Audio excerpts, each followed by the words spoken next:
Welcome to all of you. It's very nice to have you with us again today for the second session of the sixth webinar series organized in scope of the CEV School Project. The CEV School Project is a project aimed to promote volleyball at the grassroots level, providing education to coaches and teachers working with kids and pupils, and also opportunities to grow their coaching skills by sharing knowledge and best practice with a large community of teachers and coaches from a lot of European countries.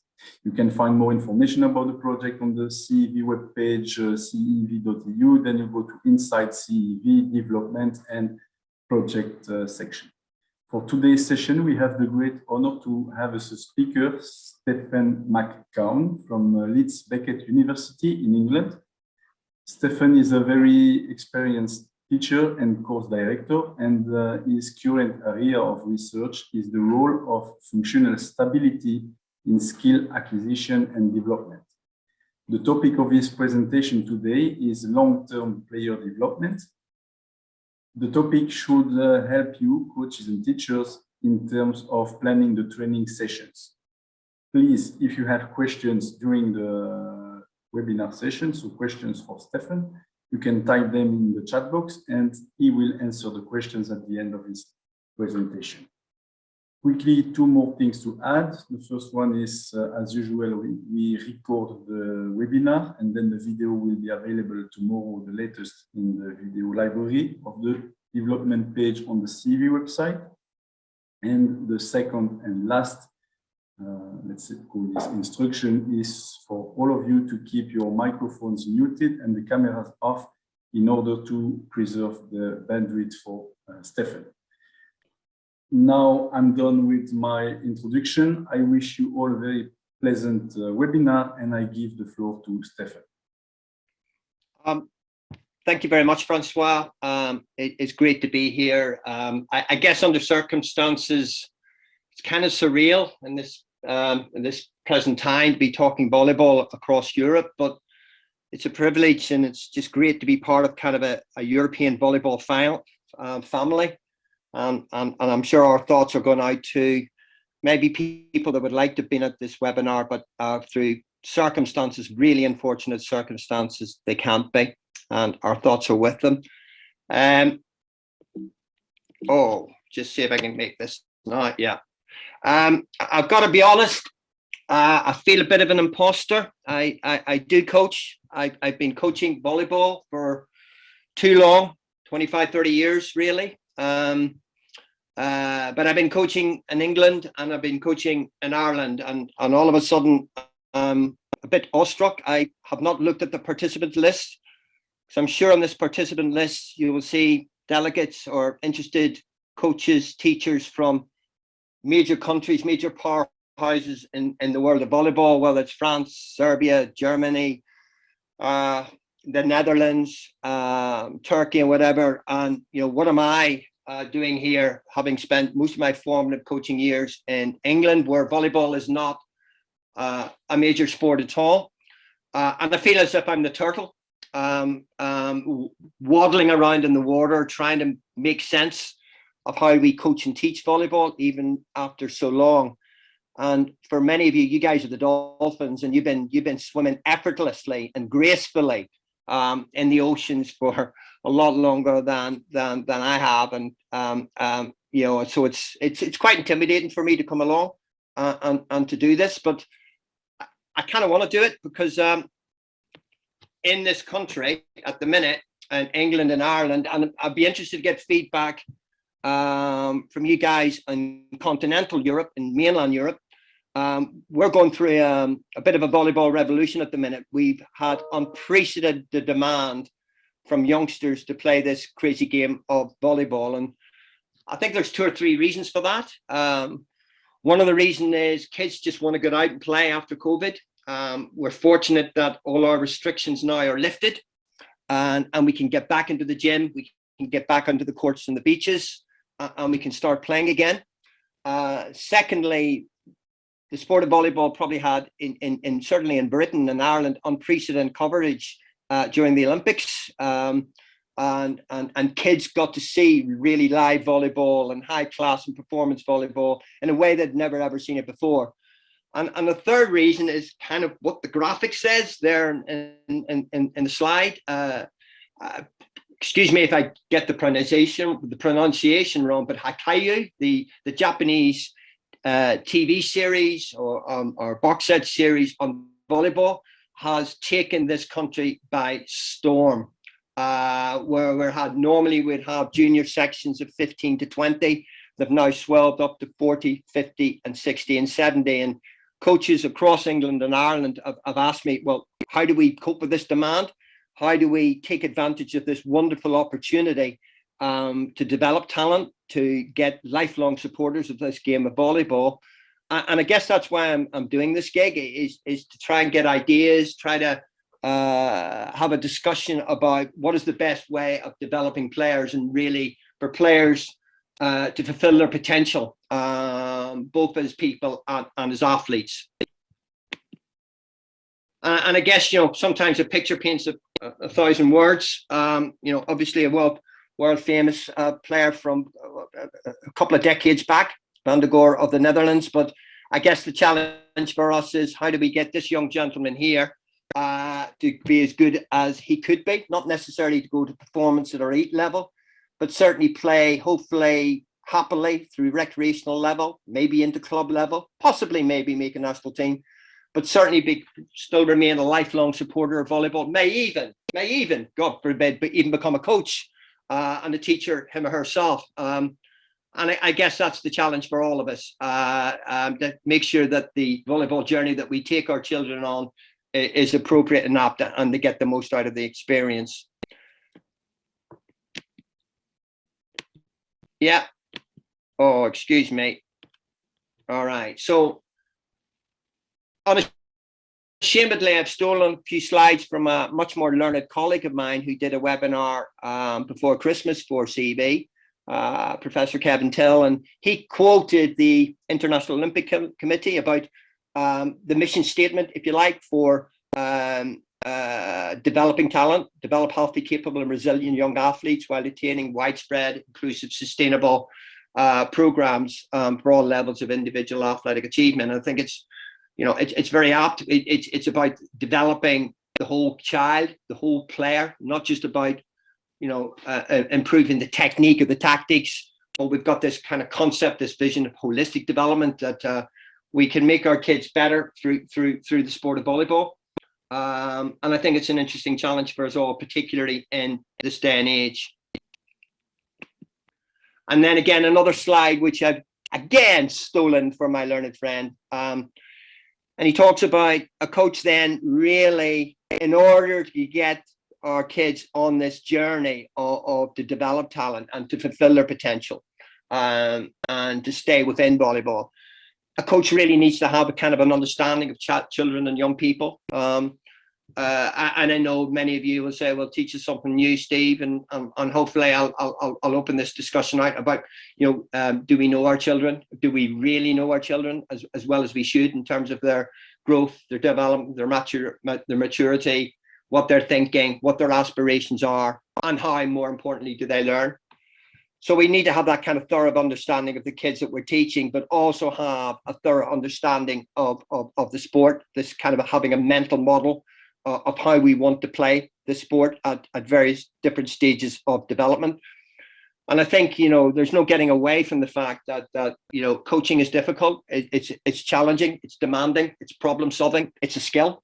And the more recognition and rewards we can give to coaches, the better, because we have the future of young people in our hands. And I think we need to keep pushing for the fact that we can make a difference. A good coach will make a difference to people's lives. And if then we've said, if we have this understanding as a coach, we can then start to develop a curriculum around that. I'm just going to take this off. Yeah. And that curriculum obviously addresses the technical and the tactical.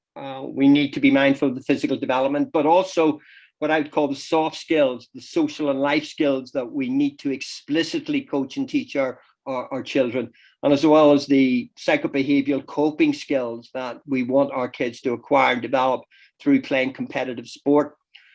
And then, of course, the arrows, if you like, are deliberately formed this way. It's a spiral.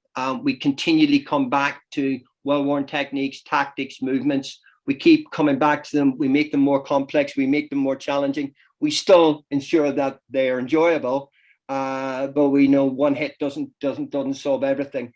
We need to consolidate in learning, challenge that learning, move it further on, and that's a skill in itself as we go through these key stages of development.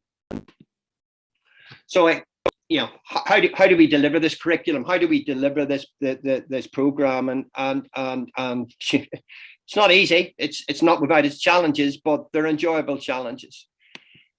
For me, this is the way I kind of make sense of it. It maybe it's just a parallel of the previous slides, and this is something that we introduced to our students here at Leeds Beckett University. It's called the coach decision-making model. And it's based on, we make decisions on how we structure our session. We make decisions on how we develop a curriculum. We make decisions on how we interact with our children, our players, by having a thorough knowledge and understanding of who we're coaching, whether from a bio-psycho-social perspective, a thorough understanding of how we're coaching, what sort of coaching behaviors do we adopt, or practice structures, drills, small-sided adapted games that we want to put in place. And then obviously, what sort of curriculum do we want the children to acquire and develop at a particular age stage in development? And this then kind of links into our planning and our doing and our reviewing. And the wonderful thing about the world of volleyball, and I've had the benefit of traveling across Europe and elsewhere in the world, that no country is exactly the same. They approach the sport in different ways. And I love the variety of cultures and contexts that a global sport such as volleyball provides. I love watching different countries play and how they solve problems in attack and in defense. And there's no one size fits all. And I guess what I'm saying here, inevitably I'm going to come from a cultural bias from a developing country in terms of volleyball, that is, where it's not a given that kids will watch regular volleyball or will have outstanding role models to model their own game on. So I've got to take a different stack to say an Italian coach or a Serbian coach or a Turkish coach. So I guess it's all kind of that different. But if I'm going to just unpick this a little bit, and apologies if I'm going a little bit into theory, but I'm going to try and keep this webinar as applied as possible. I'm talking to you as a coach, trying to find answers, trying to solve problems, rather than an expert academic. And I would, if colleagues are watching this or listening to this, my own university colleagues, they would agree, Steve, you're more of a coach than an academic.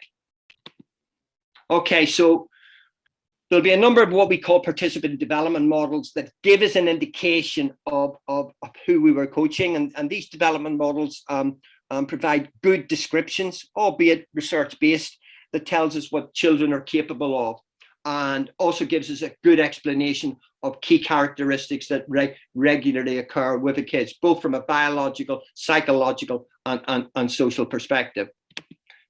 So I know that Professor Kevin Till presented this in his webinar, and you have a kind of a youth physical development model based on the work of Lloyd and Oliver, which looks at, aligning key physical capabilities such as agility, speed, power, and strength to ages, key ages of development, either through going pre-pubescence, going into puberty, and then coming out of puberty. This model is specifically for boys, and there's an exactly the same, well, it's not exactly the same, but there's a similar one, obviously, for girls. I'm not going to go into these models infinitum, but there's great guidance out there through the literature that tells us what kids in the main are capable of doing across these specific age groups. If I look at Gallagher and Osmond's lifespan development model, Gallagher and Osmond go into more specifically what we call psychomotor skills that kids are capable of or should be acquiring and developing at key ages and stages of development, whether that's the 6 to 7 year olds that's discovering a plethora of fundamental movement skills, running, hopping, skipping, jumping, volleying, hitting, striking. I remember very fondly the work of the Netherlands Federation that introduced, and this is some years ago now, just showing you how old I am, the Dutch volleyball playground, which had kids walking along benches, picking up cones and going over boxes and going through hoops, really having a thoroughly enjoyable time, but at the same time, implicitly acquiring and developing key fundamental movement skills. And I know it's close to heart to my new best friend, Christophe Deleuze, and I will be talking about Christophe's work later on in this webinar, talking about what kids are capable of doing from a movement and a technical perspective. So if you're looking for a best fit and some guidance on that, Gallagher and Osmond is a useful piece of literature, and I'm happy to share any of the research that I've drawn upon to inform my webinar this afternoon. Just a bit of a health warning on this literature, on these kind of participant development models. They're very North American based. Ain't anything wrong with North America, but they're in North America. We find years and years of working with English and Irish kids, we tend to be, for some reason, late maturers. I haven't researched to do that, but we tend to be a stage behind when we talk about our chronological age and what we're capable of doing.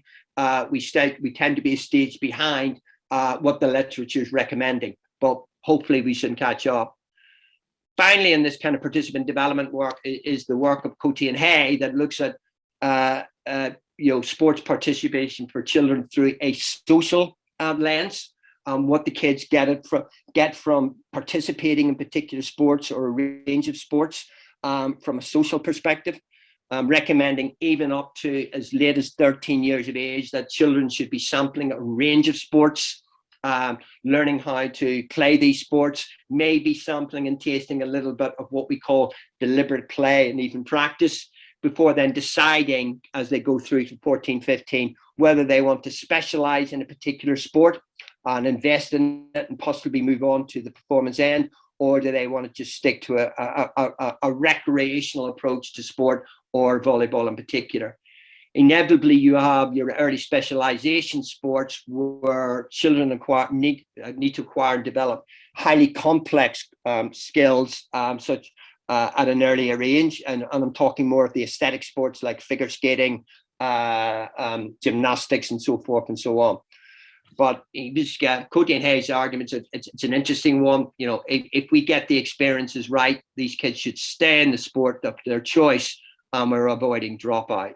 So hopefully that's helpful in terms of like understanding or giving you guidance of understanding where your kids are in terms of their age, stage, and development, and what sort of experiences you should be offering your children in your volleyball clubs or in your schools. We then look on terms of the what. And again, I've got a colleague of mine, I believe, is in the webinar, has done some interesting work in this, which has been adopted in different forms from Volleyball England. And what Craig did, hiya Craig, he realized I was a simple soul, and he made volleyball very, very easy for me. He created what we call a mental model for volleyball, and it could easily be for an over the net wall sport. And he talked about when we have time or when we have the ball in volleyball, when we're about to attack, then we try to reduce the space. We try to expand the space that we're hitting the ball into while reducing the time that the defenders can play the ball. And similarly, we try to, in defense, deny space and create time. And volleyball is this kind of interaction between how we control space and time based on the phases of the game, whether we have the ball in attack or are we defending. And that kind of transition happens, as we all know, in a split second. And you can see, we call an over the net wall games such as tennis and badminton exactly the same, but we also need to factor in volleyball, this thing called the net, and we've got a high net, and that high net is something that changes what we call the logic of the game. How do we use this net, or how does the net and the affordance in terms of what we do to defend our court, and how we use the net to get over the net to attack the court. And if you don't mind, I'm just going to show you a clip of high performance volleyball. Let's indulge. I know you're certainly more familiar with it than I am, but I want you just to watch this video footage and see, just look at it in terms of this interaction of space and time. Yeah, when am I trying to create space and time? When am I trying to deny space and time, or a combination of both? So I'll just see if the link works. Francois, IT gods, hopefully will be with me. I apologize if there's adverts coming up.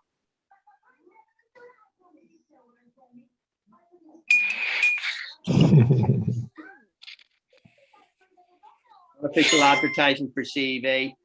Hola, Papa. I'm 4 calling seconds. you to say I've sent you a little money because I really want you to be here on my wedding. We get the ball in the net, they hit it down. We try to create time to create in the defense. We've got this constant interaction. Put the ball high, put the attack up, take away the time of the defense.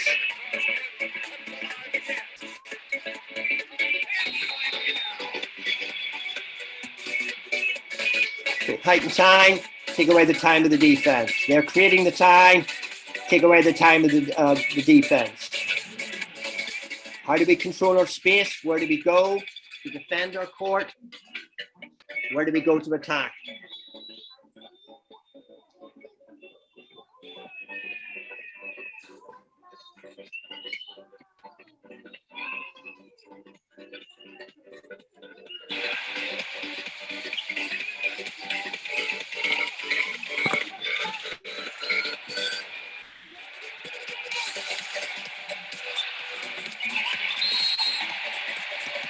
I don't know about you, but I could watch that for ages. It's probably much more interesting than listening to me talk. So I'm back on the slides, thank goodness. But you notice how we constantly try to get the ball close to the net, so we can now hit the ball over the net, but we can hit it downwards to reduce the time of the defense. When I'm working with the English kids, Irish kids at a very early age, this is fundamental. This is what we teach even right from the very outset. And I know some interesting work that Christophe Deleuze does with balloons and adapted equipment. And we talked about how his tasks and techniques and his drills all constantly relate to space and time and being at the right place in the right time. So there with a classic example. In defensive mode, where we're trying to deny space and create time, if we pick the dig up from back court and play the ball high to launch the attack. And then similarly, in the offense, we're opening up space to deny opposition time. This again is for the work that Craig's done. He's added, a little bit more layered to this mental model for the sport of volleyball, where he talks about, okay, key phases of the game or key phases of the action is being ready for action, having a goalkeeper posture or a blocker's posture. As the ball's on the other side of the net, what are we watching? What are we seeing? What do we need to decide? How do we need to move then to get to the ball? How do we judge the ball flight to be at the right place and at the right time? To play the ball. And you can get into the nuances of this. Do I want to be early to play the ball, or do I certainly do not want to be late, or do I want to be on time? And then we can take it through to then what's our technique? How do we control the ball? And then going on to finishing length. All of this, I think, is kind of explicit to how we should be teaching volleyball and how we should be developing talent.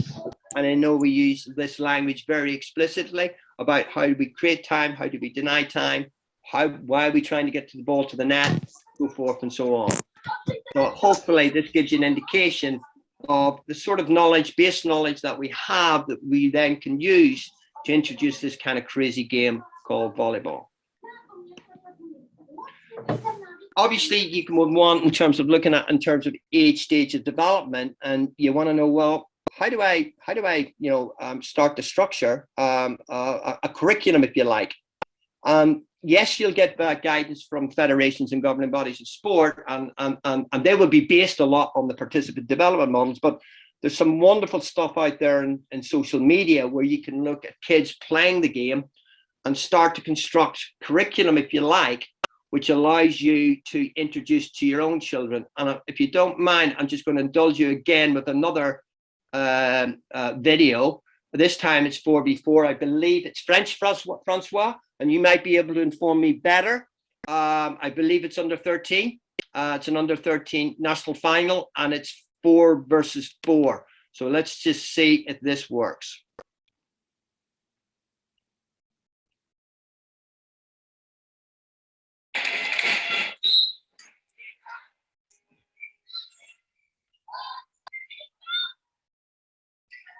Recette de 13, balle placée, Rémi à la feinte. Same principles in terms of interacting with space and time. Profiter qu'il y ait un ballon sous les filets pour les conclure, c'est un très bon choix. Mathéo, on le voit à l'écran. Sur numéro 13. Faute de filet de Mathéo du bon. On va encore voir une belle percussion à l'attaque.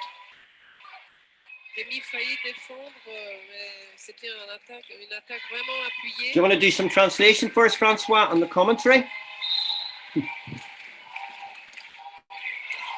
I wish I could, but the sound is not very good from the video. Yeah. The video itself is okay, but the sound is not very. Okay, no worries. I'm just joking. Pulling your Jim Blaga get OC. Okay, so from here, try to get back to my presentation.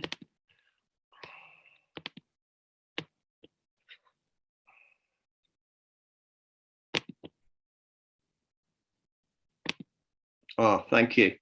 What a relief.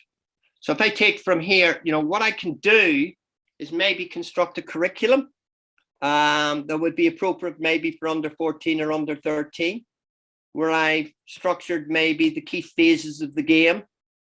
Yeah, such as serve, blocking, floor defense. And I would on strap line, denying, limiting space, creating time, reception, attack, transition, creating space, denying time, and obviously out of system, creating both time and space. Here I've got just on what I would call performance problems. Sometimes these performance problems are created by the rules. Sometimes the ultimate performance problem for kids at very young age stage of development is the height of the net, yeah, or the contact rule. Here I've identified maybe serving with depth and penetration, blockers denying the attacker, hitting options, defending space as a team around the block, working as units of 3, a setter setting with width to the aerials may be an issue when we looked at the phase of the game, resection, attack to a transition. Our system could be team organization and communication. How do we self-organize or reorganize to get just a good attack or a good down ball over the net? From identifying these kind of performance problems, then I can start to create some key tactics, some key techniques, and the movement demands that I need to play this crazy 4 versus 4 games.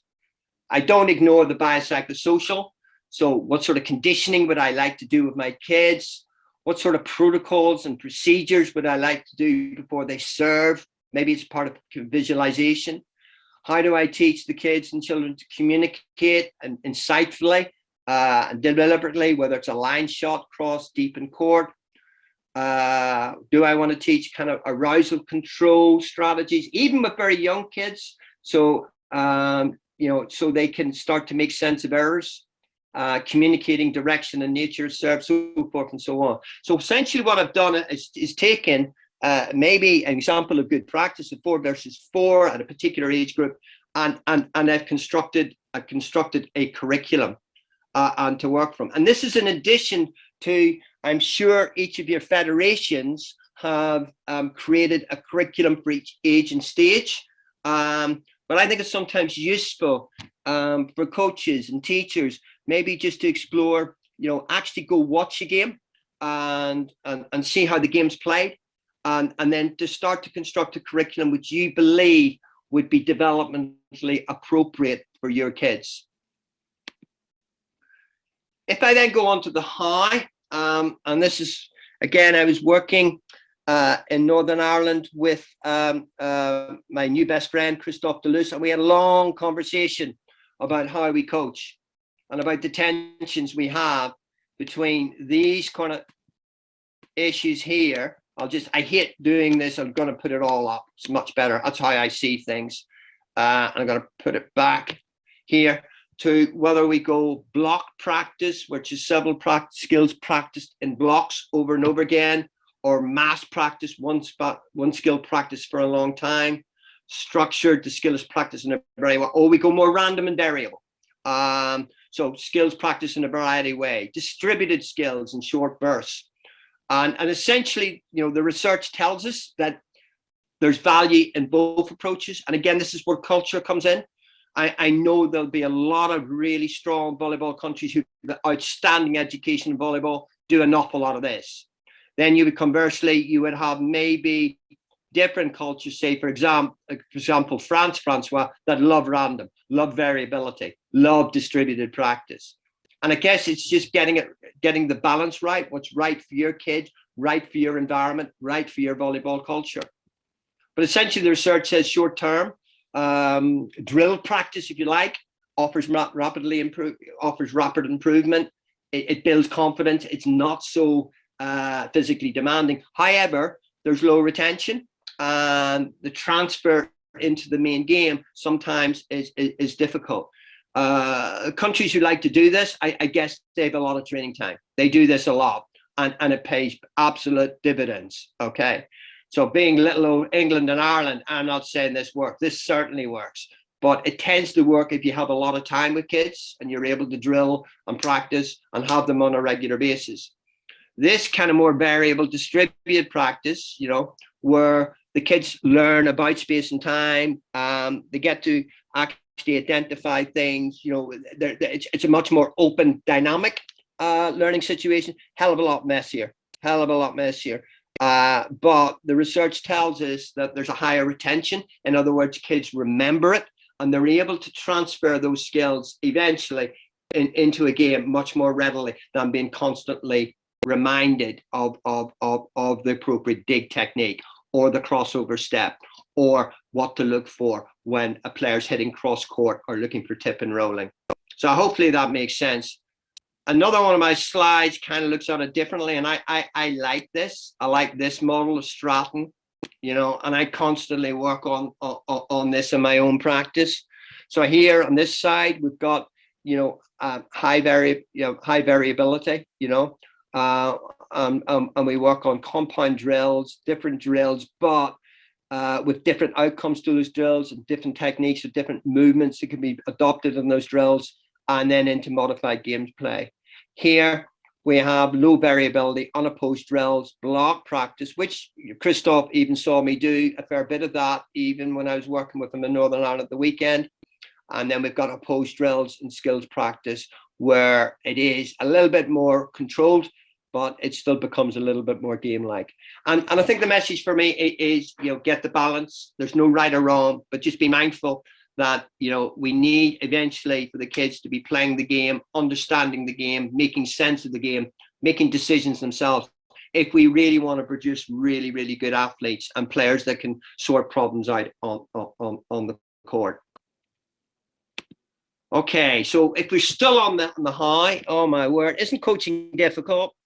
You know, how do we support these practice structures, whether it's a modified game, a block practice, a variable, multi-skill practice? Do we instruct? Do we tell? Do we model? Which another word, an English word, is just demonstrate. Are we asking questions? And do we probe? The probe question is asking just understanding. Just, do you understand the skill? Do you understand the tactic? Do you understand what we're trying to do? A prompt question is just a reminder. Do you remember when we did this? And the promote is actually something we're new learning. What if the ball is played here? What's going to happen? Don't tell me, show me. And I guess, Francois, there's just so many, there's many a webinar and anything, each of these slides. And I wish I could go into them more detail, but hopefully it just gives you a flavor of the factors, if you like, the variables you need to take into consideration when you're developing young players. You've got observation, which sometimes is really difficult for a coach, actually to do nothing, but just watch and see what they come out with. Manual guidance, whether that's using therabands or just manipulating a young player so they can feel the movement and understand the movement. Augmented feedback, great feet. Now think about your hand position, or even non-specific feedback. Well done. I think a kind of message for me is every intervention, every interaction, even if it's just purely observation, can make a difference. And it's like it's a resource that we have, or ammunition that we have that we use, but we need to use it sparingly. If we instruct too much, kids stop to listen. If we don't do enough, we don't offer enough guidance, then kids get lost. And again, it's getting that balance right all the time. It's tough, but you know, that's coaching, that's teaching, and you just keep working at it. And the more you work at it, and the more you kind of use this who, how, what structure, plan, do, review, the more you can reflect on, well, what did the players get out of it? Were my behaviors right? Were my practice structures right? Was my planning right? Okay, I think context is key, and I think I alluded to this already, that you're not alone in this. You're definitely not alone in terms of constructing your curriculum or constructing your practice structures. And this is a very early example of a proposed curriculum, if you like, from this case, Volleyball England, of a particular ages, stages of development, what kids should be doing, whether it's at very early stage, primary school age, playing 1 versus 1, 2v2, as we move into secondary school, going into 3 versus 3, as we progress a little bit older in 14, 15. This is English volleyball, mind you. We're going into 4 versus 4 and 6 versus 6. Fascinated to see the French there, even the level of skill that those French kids had in that video, being able then, you know, still playing 4v4 and getting a lot of ball contacts, a lot of touches, and having sophisticated play, but not really needing or requiring a 6v6 game to be able to really start to develop as players. And I think it's an interesting challenge. Do we need to have children always in 6v6, or can we use an array of these small-sided games? Okay, now I'm trying to find how I get back to my presentation. Every time I do this, I go off, I have my hand in my heart. Where's my presentation gone? Okay. So I think, well, gee, Christoph, I'm barely, 35 minutes into this presentation. I might have cracked it. You know, always saying, really, talent development is about your knowledge and understanding of the participant, getting that right, the player. Having a clear mental model for how you want to coach, developing a curriculum, and having clear practice structures and coaching behaviors that you want to adopt. Job done, you can plan, do, review. Jobs are good, and everybody becomes performance and elite athletes within the next year or two. And England becomes, or GB, or Ireland becomes the major powerhouse in the world in volleyball. I don't think so. We wish. And there's the issue, and you know, I know there'll be a number of teachers going, yeah. I wish that players all the time followed the norms. They're totally aligned to the participant development models. They're totally aligned to the curriculum that the federation sets, and they're even totally aligned to the coaching and the teaching methods that we work from. The reality is they're not. So this is my world, a little bit of my world. And I'd probably, you know, don't take this personally, guys, but I'm going to be with these guys in about a couple of hours' time. And I'm really looking forward to it, you know. And this is just a normal scene. Yeah, these are some of the players I'm going to be working with. And it will not surprise you to know they're roughly the same age. But we see, obviously, the challenges there being, you know, different levels of maturity, different age stage. And how do we combat that? Yes, they're mates, they're friends and whatever, but they're different. They grow up differently, and we need to take that into consideration. So if we go, here we go. Yeah, I think we're back. No, we're not.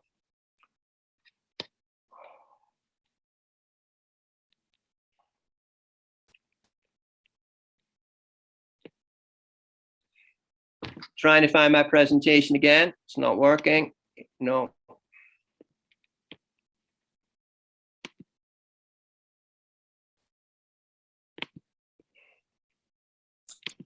Can you hear me, Stefan? Yeah, I can. Yeah. I Tell me think what it's, to do. I think you're just 2 tabs away from your presentation. If you see there, to the left of where you currently are, there's If I go there, the orange box at the top, even above the URL link. If you see this CEV school, yes, just below where your mouse was now. that one there. To the right, to the right. In there. One more time. Ah, there. Yes. Yeah. Oh, thank you. Thank you so much. I hate presentations. I don't like Zoom. Don't like Zoom. Want to be with my play. Anyway, keep me right. Keep me right. Okay. So there are so many variables that we need to identify. And I guess, how do we do it? You know, well, if we look at this kind of biological, physiological variables, and we've already touched upon this kind of early and late maturation. And I think the Spanish have an expression for it. When they look to talent identifying, it's not good practice. They talk about hairy knees and flat chests. In other words, coaches who like to maybe develop really good teams and win, you know, loads of stuff, they start to identify kids that are early matures, that they're fitter, stronger, quicker, more powerful, particularly in the lads or the boys. Being a former national coach of an under-17 national team, I'm guilty of the other, where I would be in females looking for late matures that haven't yet gone through puberty, have narrow hips and broad shoulders and look very, very athletic. But the reality is, those guys, certainly the early matures, the later matures catch up with them, and sometimes and quite often overtake. But it needs to be important that those guys who are late matures have not been discarded. We need to be cognizant of the fact that people grow and develop at different rates, and we just need to be mindful of that. Okay, so I've talked about here, understanding what biological age and training age, and do not just purely attribute people's abilities, physical abilities and skill abilities based on their chronological age. So biological age is their level of maturity. Their training age is the experiences they've already had playing volleyball, the amount of training hours, which makes a massive difference. You may have an outstanding athlete, maybe playing a different sport, but training age for volleyball is little or nothing, so you want to take that into consideration. But too often we just consider this kind of chronological age. I've been guilty working with female teams, always going for early mature or late matures, I should say. But inevitably then I've discarded kids that have gone through puberty, but still are great athletes and just needed more time to develop into their bodies and to make sense of themselves. They could have easily been, a better player or even still within my national program. So I've learned an awful lot over the last 15, 20 years. Even God, Craig, it's 30 years. Anyway, relative age effect, this is something I don't know if you're familiar with. It's certainly something that was very prevalent in the 1990s and early 2000s in England, and I believe also in the USA. And that was basically a lot of our programs, particularly our mainstream sports such as football, rugby and cricket, selected kids that were born in the first quartile of the school year. In other words, they were born in September, October and November. And those kids, because they were older, literally they had a chronological age which was much older than somebody born in June and July. They were selected into programs, they were put into teams, and then they got selected for academies and they got into professional sport. And certainly at the turn by the year 2000, somebody realized that that a fair proportion, if not over 50% of our professional sports players in these major sports were actually born in September and October and November, which is scary because basically we discarded then 2/3 of the talent pool who were born at a later date. Thankfully, volleyball not being a major sport, we didn't have this particular issues, but I'd be interested to find out if this has been an issue elsewhere in Europe, and or was this just something that was kind of an English thing that happened. Gender obviously makes a difference in terms of maturity and growth, and the Lloyd and Oliver work helps. Different body types, please don't discard a body type that doesn't fit into your physical model. Keep everybody involved, because the game changes. The athletes change, the demands of the game change, and therefore the type of athlete that is required also changes. So please don't have a preconceived idea of what a volleyball player looks like. Certainly in developing countries like England and Ireland and Northern Ireland, we can't afford to do that. We can't afford to discard anybody. And then there's obviously, we just need to take into consideration genes and what kids inherit and put that on board. But the key message is, you know, growth and maturation is not linear or uniform. And please, please do not discard anybody, if possible, based on maturation and development. So how do we then, if we don't discard them, how do we coach it? How do we keep this kind of, these kids included? How do we keep them challenged? What do we do? And again, Christoph, you see your image there. You know, we adopted constraints. We play small-sided gap games. We run our drills, but we play around with the size and the height of the net. And bearing in mind that the net height does not necessarily mean easier. The lower the net means the quicker the ball is coming across. On some stages, you want to do that deliberately. You want to have a low net because you want to take away time and you want to overload your participants. Sometimes you want the net higher, which is easier because it creates more time for players to get into the right, to judge ball flight, to move and get into the right place and right time. In addition to what the governing body may be recommending in terms of rules and how you play the game, you can also adapt the rules and have mini competitions yourself, both within your club session or with other clubs and schools.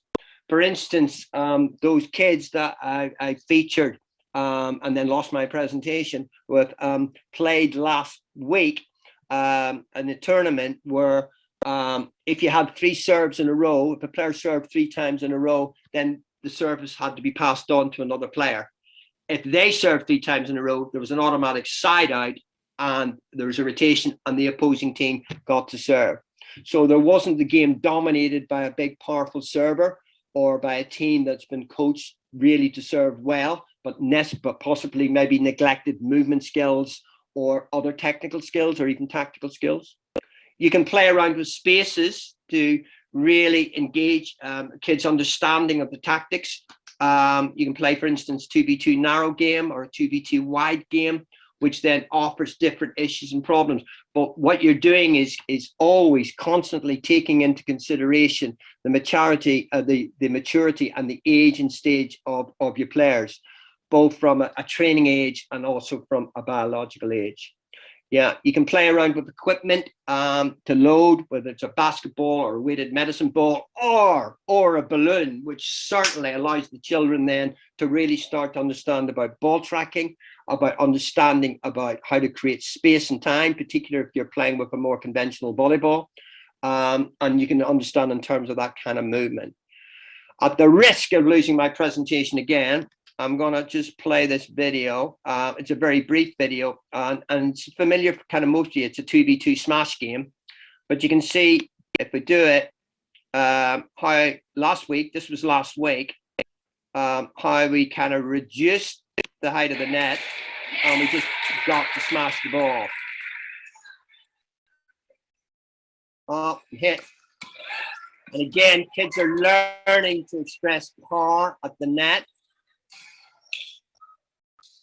And they're learning maybe to play some sort of defense, not very well with these particular kids, but they're getting there with it. Here we go up again. I almost take. And last one, I think we get a catch here. And it's not long before then where we're asking the kids to dig and catch. And then we're asking the kids to dig and set, and we had a 2v2 game. And then from that 2v2 game, obviously the net went up. And then we introduce service. But you can see by using this kind of constraints approach, we can align our coaching to the age and stage and development of the kids, and hopefully they get to enjoy the game as well. Right, here we go.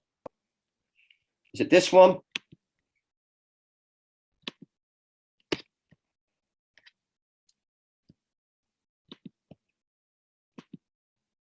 I'm going to go and do it this way. I think that's the last one I'm doing anyway. Apologies.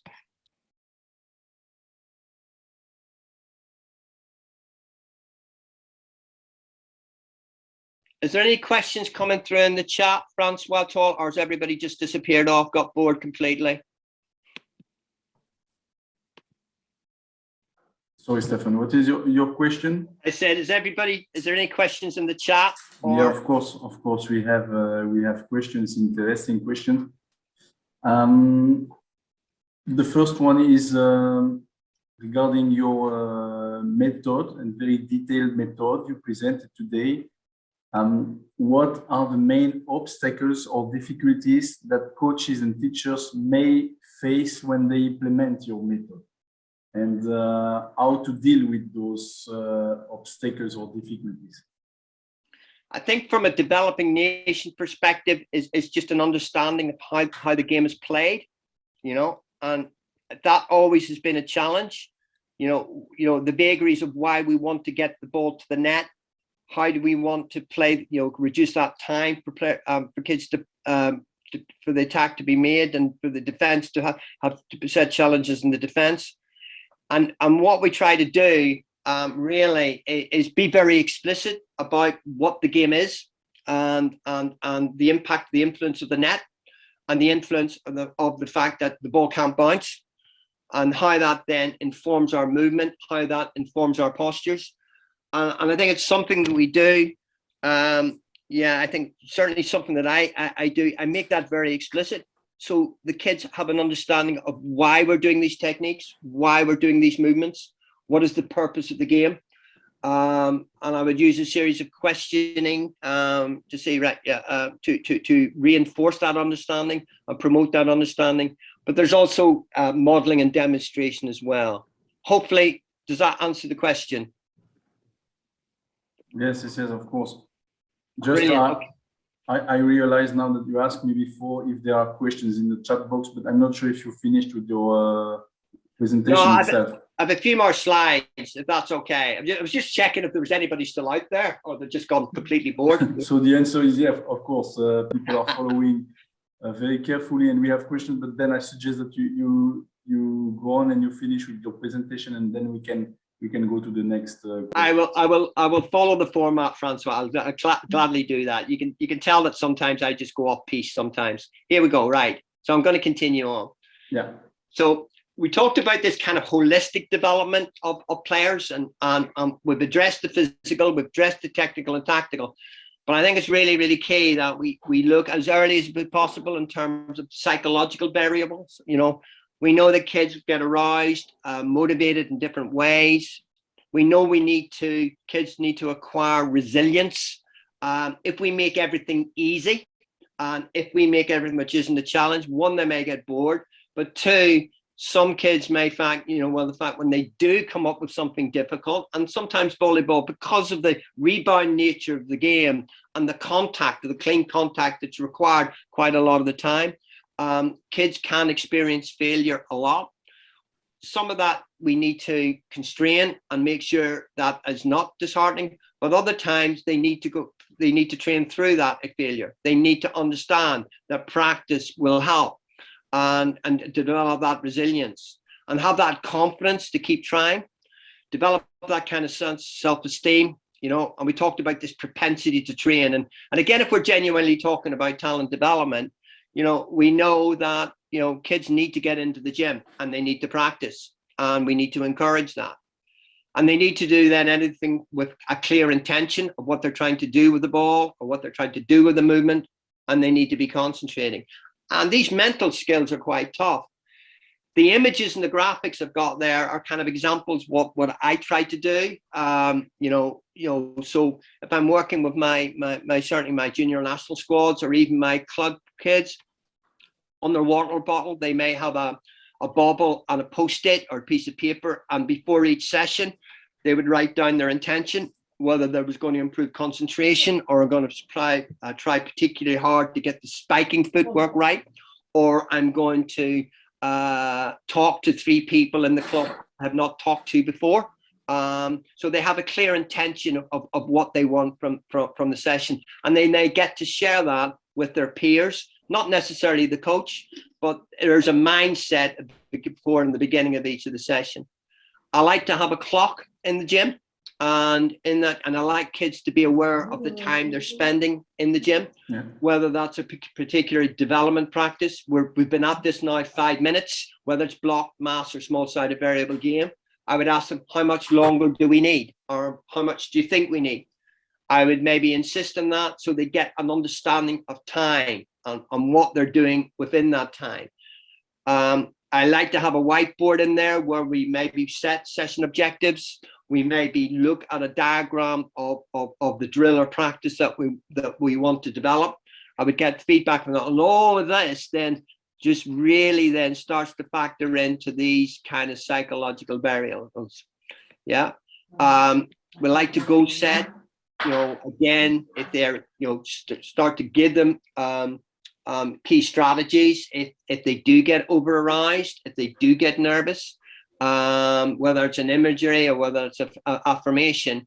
We like to sort of maybe have some time where we're teaching the kids in between points, because of the cyclical nature of the game, where we have a burst of activity and then there's spells of inactivity before the ball's served again, how they can get that composure, and maybe then start to drift into, again, lifestyle things such as mindfulness and yoga. So those just some of the examples where we're looking really to develop the kids both from a psychological, mental perspective, as well as that physical, technical, and tactical perspective. Easily done within a gym and certainly in a school environment. This is something I'm not an expert on, and I think it's something that coaching will address. We'll certainly get better at it, and I know that there's research very much in its infancy, how we coach kids or players who are neurodivergent, and even dyslexia or attention deficit disorder. I've got to be honest. I have a daughter. She's now 21. She's a performance ice skater based in Canada, who was not insignificantly dyslexic. She played volleyball and she was a good volleyball player, but I never really made any allowances for her dyslexia. She devised and developed strategies herself. She needed longer to process, and God knows how she processed in ice skating, but she did. It wasn't through the guidance of a coach. She acquired and developed them herself. And she was also visually impaired in one eye. And I had her set. I go, God, how did that happen? Sometimes I hold my head and go, what did I do to my daughter? So, but these are strategies I'm becoming more aware of. They're not research-based.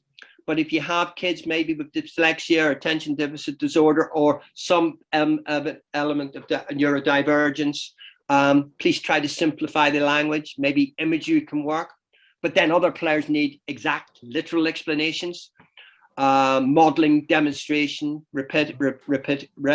repetition. Some kids don't want to be talked at too much, so minimum feedback. Others need it. Certainly kids need time to process, but do not overload. And these things for neurodivergent kids can be really, really challenging. Whistles, lines, timeouts, been talked at by an overexcited coach, parent, or official. The umpire stand, what's that guy doing up there, blowing the whistle and pointing at me? Scores, buzzers, protocols, and set scores. So, and turnarounds. So I think really, if you've got, we want to try and keep kids involved in the game as much as possible. And some of our most talented kids are neurodivergent, Please phase these kind of challenges in slowly. But I think the key message for me is get to know your players, every one of the players, get to know why they're there, get to know what their aspirations are, get to know their background. And I know you guys out there who are outstanding teachers and coaches, you do this per se, but do not undervalue and underestimate the work that you do with kids, particularly the relationships and the trust that you develop with your players and your kids. Okay. Just giving you an extract about another part of my life. This is an image of the national team, the Northern Irish national team, that I coach. Not quite ready yet to take on a Serbia, Turkey, Italy, or France, or Germany for that matter. However, this image was taken 2 weeks in a national training camp. It was the second day. On the evening of the first day, of the Saturday, the team captain text me, asked, I want to take the first 20 minutes of the session on Sunday. We want to come in early and we want to set our intentions. I'd like to think I listened in to that session. I didn't. I just went for a cup of coffee, but these guys took on what they wanted to do. They took responsibility of how they were going to set the intentions for the day's training. And I guess this is kind of key. It's how do you really encourage, promote teamwork, trust, leadership, character, empathy, support, and caring, not from the coach to the players, but the players with each other and then back to the coach.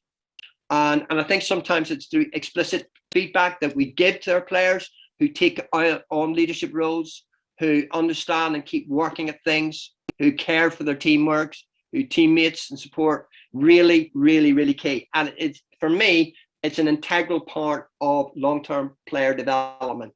And maybe one day these guys will become a world superpower, but we're well off it. We've got Republic of Ireland the weekend, so we'll see how competitive we can be there.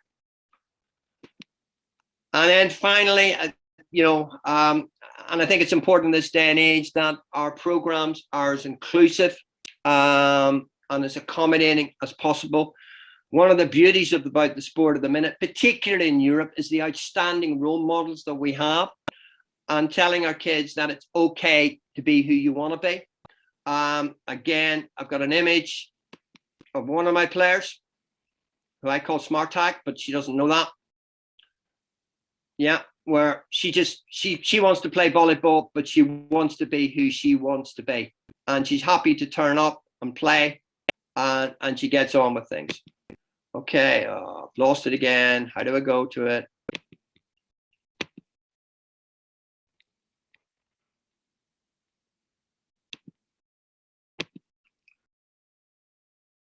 I think this is it, that one there. Yeah, okay, got it. So yeah, by all means, yeah, we need to challenge racism, sectarianism, classism, sexism, and sexual orientation. Make your programs inclusive, so kids feel safe in your programs and feel as if they can express themselves and be the people they want to be, and hopefully be as good as the players that they're capable of being. I said finally, I think I've got a couple more. I do apologize. Again, it's very common coming out of COVID and the pandemic. Mental health is a challenge for us all, but just exposing, and it's amazing how much kids will share, disclose to you in a volleyball or a sports club environment how they're feeling about things. And as a coach, just reassuring, it's okay to have a bad day. This is what we can do to try and stop them happening too often. These are some of the strategies. Maybe go back to some of the psychological strategies we talked about, but just being there for the kids and making sure that they still enjoy and engage in volleyball and they become as good as they can be. Right, so take home messages. Align your coaching to the biological training age, their experience, get the right competition and learning environments. And don't be afraid to adapt and change. Your federation offers some great guidance, but it may not be 100% right for your kids. So adapt, change, get involved with maybe local clubs and put together the competition, the tournament, the match, the structure of the game that you want to play, which is right for your kids. Avoid talent identification and training for Saturday. This is an English expression where we pick kids for teams to play on Saturday. But do we need to include everyone? Yeah. Avoid early specialization in roles and positions, particularly when we go to 4v4 and 6v6. Let them play all positions, including the libero. Get them front court, get them to see and experience the game from front court. They may end up back court, they may end up a libero, but it's important that they really understand the game from both front court, back court, and all perspectives. Coach the players' systems, tactics, techniques, and movements they do not know. Okay, so don't just always play to their strengths. It's a bugbear of mine, but I think in England and even in Northern Ireland, the only system exists in volleyball is a 5-1. Yeah, under 13, if we're playing 6v6, sometimes we do 5-1. Under 14, 5-1, and so forth and so on. Explore different systems, a 4-2, explore a 6-2, even explore a 6-3, even explore, which I did with my national teams, 6-6, where everybody gets to set either from position 2 or from position 1. Develop all aspects of the game, because as junior coaches, it's not our job to define the positions of these players. It's just to create the best all-round player that we can, and then they can a coach who's much wiser and experienced maybe then be able to allocate that player the most appropriate position. We just develop the player, and the rest then can follow. Care for and develop the whole player, not just the physical, technical, and tactical. Get to know them. They're people, not just players.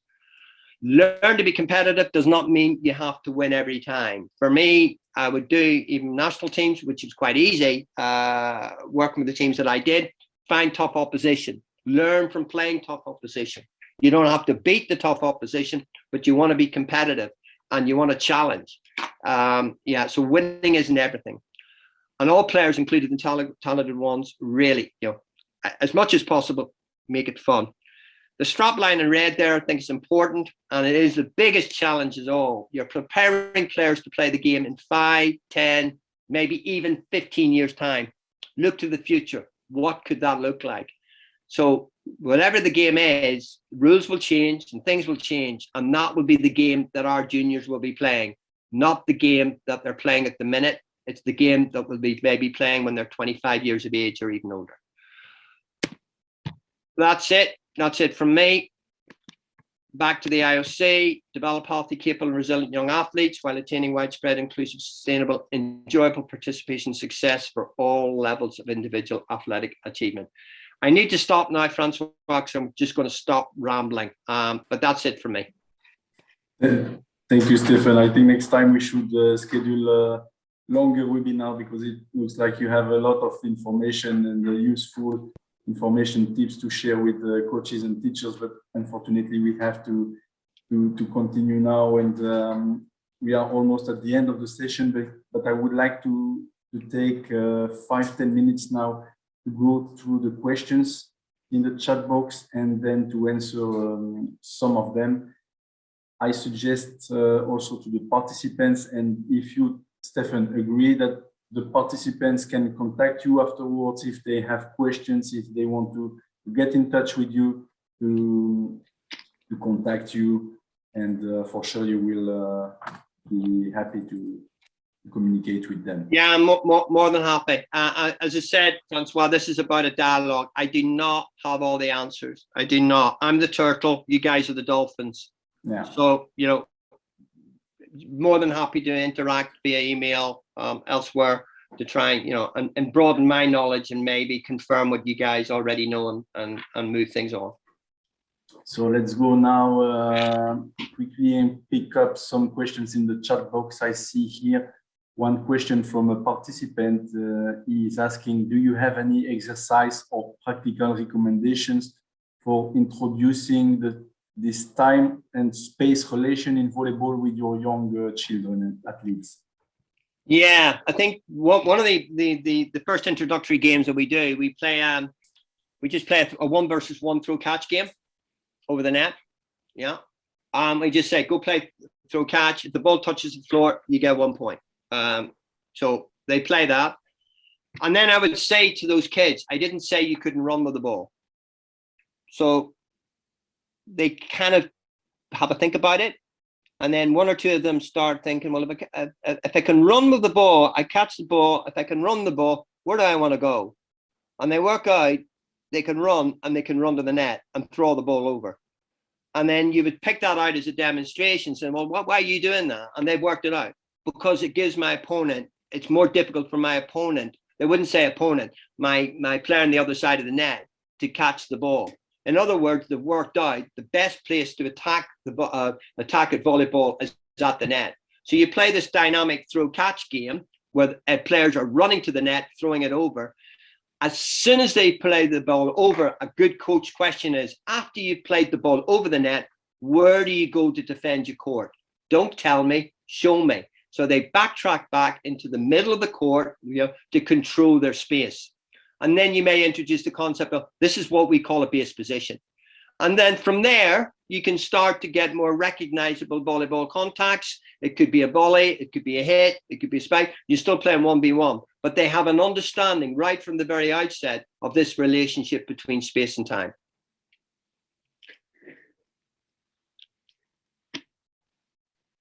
Okay, thank you. Another question here. Is there some standard method we could use or refer to when we are planning trainings for kids participating in a club team from September until April or even later? When we are talking about school season, it can be until June or July. If we already know, for example, if we already know the children will be involved long term, what types of key movements or skills should we be tracking over time? That's a great question. And think, you've got a set chunk of time. And I think I would go back to that slide that I looked at, where we looked at the key phases of the game, service to block, reception to attack, and then start to plot out yourselves, what do you want to see? What are the key tactics and techniques? And give that a go. I can give a menu. I can give what I would want to see with particular age stage of kids or whatever. But I'm in England or I'm in Ireland. If it's German, if it's Italian, if it's French, if it's Estonia, Latvia, Faroe Islands, it could be different. So have a clear picture. I have the confidence to construct that curriculum yourselves.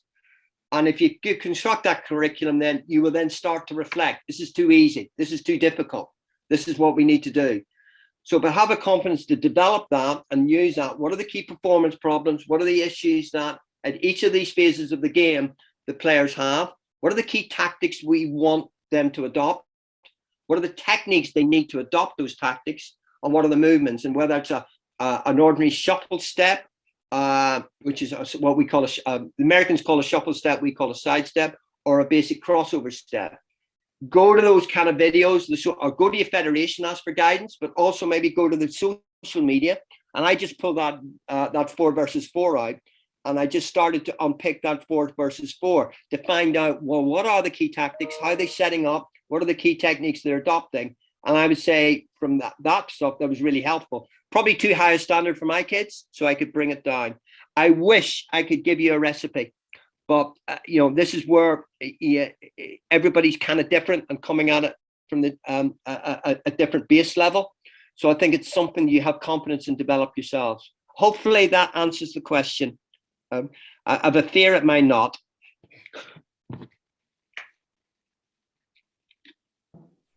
Thanks a lot, Stefan, and of course it answers the question.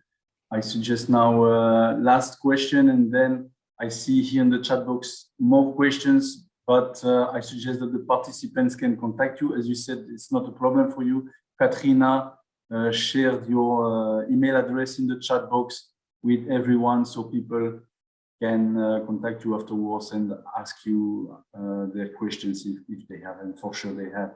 The last question I would like to ask you now, and I just need to find it here, is you suggest to align coaching and competition to biological and training age, and also to take into account the psychosocial and emotional development of the kids or pupils. Yeah, I'm not asking for much, am I? Sorry? I'm not asking for much. Yes, I am. How do you deal with kids with, for example, advanced biological age, but with a very low psychosocial and emotional age? And first question, how do you identify them? And then how do you deal with them? Because I guess those kids, not all the kids have the same, let's say, level in biological age and psychosocial and emotional age. Yeah, I think it's an interesting one, and there's no easy answer to this. I think, you know, I think it was the famous coach John Wooden said, a great player is a player that makes other players great, not just being a great player. And maybe you have somebody that has really talented, but lacks the social skills, you know. So you're trying to explain this, and this is a tough learning. You know, you're explaining to those kids, we want you to take on leadership. We want you to encourage other kids. We were going to, for this match, you know, we want you to set. We want you to set because we know you're a good player, and we want you to set for the less able players. So you set that player different targets, which looks at the psychosocial development rather than purely technical and tactical. Except there will be tantrums. Except there will be maybe pushback on that. But be confident and say we're trying to get you as good as can be. And volleyball is a team sport, and we need to get you playing as with the team to make other players as good as you are, and then you'll move on. And that's an ongoing discussion. It's based on that discussion, based on developing a relationship with that player, caring for that player, but understanding and explaining to the player and maybe even the parents, but this is the next stage in their learning. If they're going to be as good as they want to be, then they've got to operate and play within the team and take on that leadership role and maybe develop a bit of empathetic and understanding to their teammates. Tough one. Good, great question. Great question. Okay, Stefan, we will conclude now with this webinar because we already exceeded almost 20 minutes. I'm sorry. Almost 20 past 5. But thanks a lot for your presentation. It was really a very interesting topic. Once again, I suggest that participants can contact you on the email address, which is in the chat box. I would like to remind all the participants that this session and the recording of this session will be available on the website, on the CEV website tomorrow, but we will send to all of you an email with the link where you can find the recording of the webinar. Thanks a lot for your presentation, Stefan. Thanks to all the participants for being there today. This was the second and the last session of the 6th webinar series. For sure, we are already thinking about organizing future series, but of course, we will inform you all in due time when it will be organized. Thanks a lot. Take care and see you soon. Thanks a lot. Sorry for overrunning. Bye. Thank you. Bye-bye.